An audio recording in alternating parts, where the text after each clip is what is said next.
Welcome to Vita Health Group's Parenting Through COVID-19, written and developed by Dr. Paul O'Sullivan. Hello everyone, my name is Dr. Paul O'Sullivan. I'm a psychologist here at Vita Minds, which is the IAP service in the Brentwood and Basden area in Essex.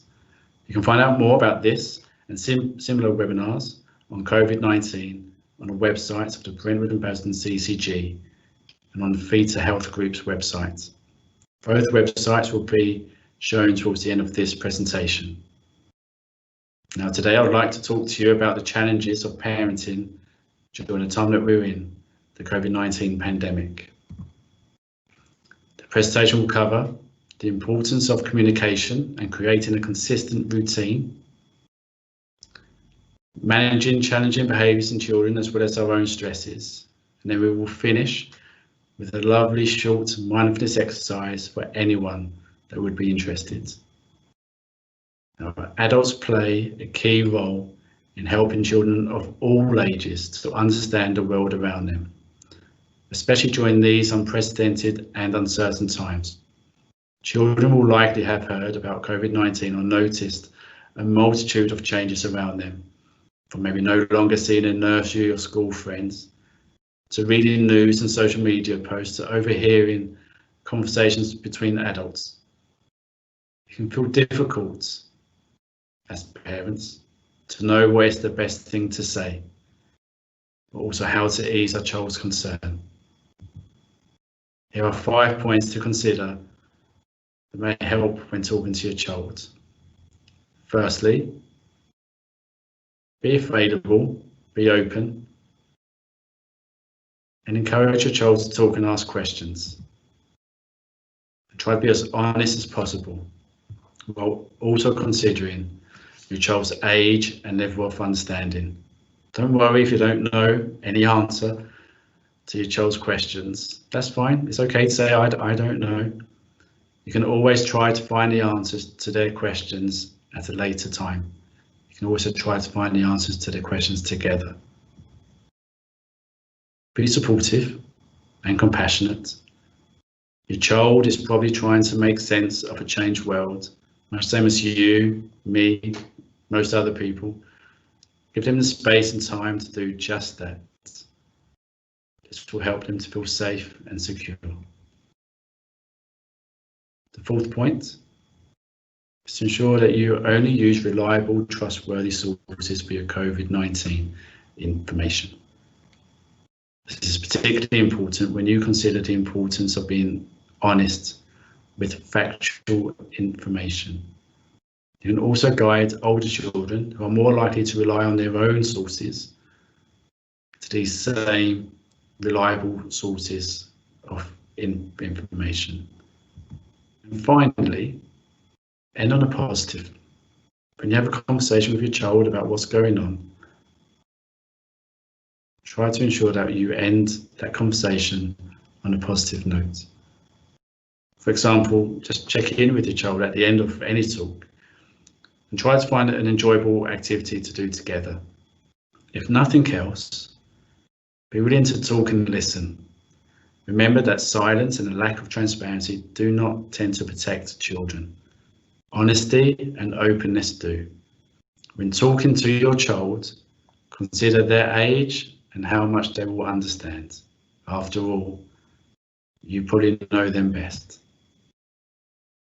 Now, children develop at different rates, but as a rule of thumb, here's a brief description of how children's level of understanding might differ depending on their age.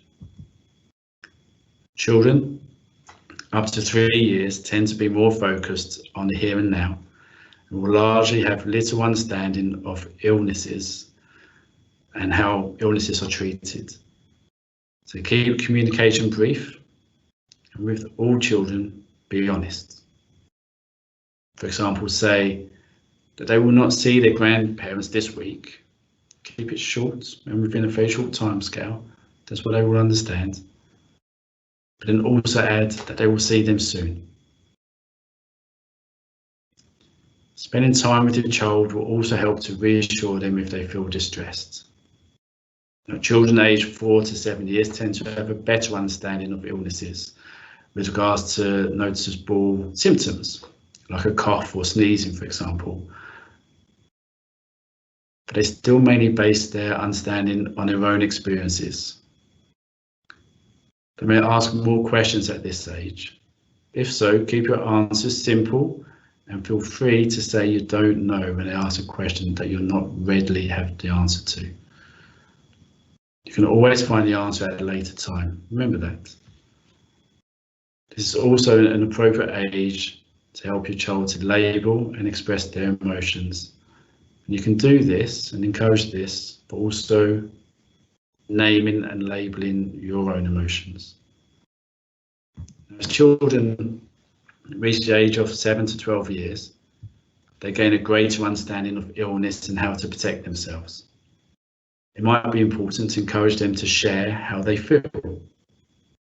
Consider numerous ways for them to express themselves, for example, by creating stories through play. It could also help you to share, once again, how you feel, or maybe how you've managed and came through similar experiences in the past.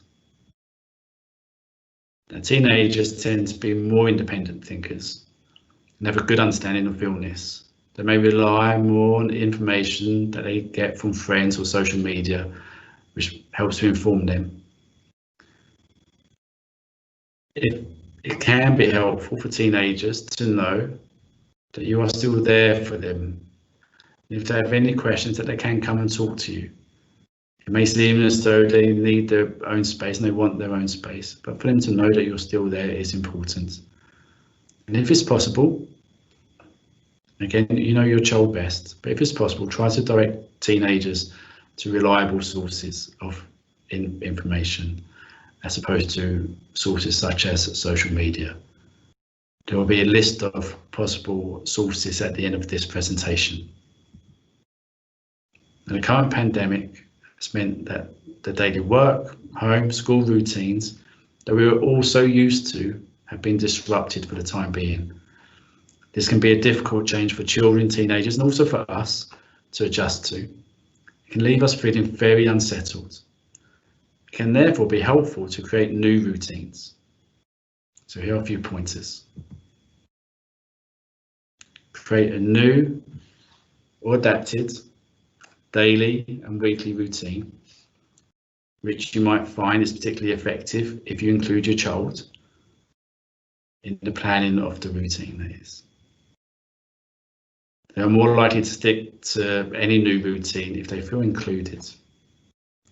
Break down each day into a unit of time, for example, into hours or morning, afternoon, evening.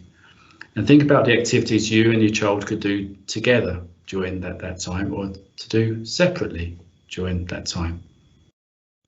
Remember to include activities within your routines and schedule that give a sense of achievement, but also find activities that are still fun to do. And there's certainly no need to overload your routine. Sometimes less is more, something to keep in mind. Importantly, at the end of each day, try to end up on a positive. Take a moment with your child, no matter the child's age, to mention one thing that went well for both of you. The more positive and genuine, the better. Now, one of the activities that could go into your new adaptive schedule, and one activity that you could do with your child each day, is to set aside some one-to-one time. This can be a quite short period of time, between 20 to 30 minutes. And it can be at the same time each day, which is particularly helpful because it creates consistency. That's if it's possible, of course, to have that same activity or that period of time every day. Here are some suggested activities that you could do with children of certain ages. But what I would invite you to do is to think about what activities would work well for you to do with your child. After all, you know your child best. If they're older children, you can ask them and include them in deciding what activities would work well. And most importantly, potentially this is a unique time for you to have with your child. This is your special time with them. So listen to them, engage with them, and enjoy. Now, all children and young people are different, of course, and unique, but there are some common ways that different age groups may react to the current pandemic. Before moving on to possible ways to manage difficult behaviours, I will quickly explain what we might expect to see from different age groups. Infants to 2-year-olds tend to become more easily distracted by change. You may notice that they cry more than usual during that period of change, or maybe they're a little bit more clingy and need more reassurance than usual. Children aged 3 to 6 years might return to behaviours that they've previously outgrown, such as bedwetting or feeling anxious when separated from you. They may also have more tantrums than usual. Remember, this would be expected for this age group.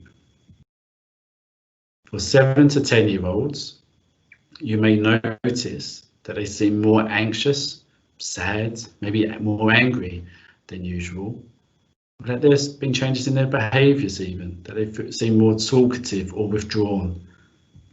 And for children aged 11 years and over, they may react to worrying situations by acting out or withdrawing into themselves. They may seem or feel more irritable than usual, and also they may not at this age know how to appropriately express those emotions. And we're going to come on to how to manage these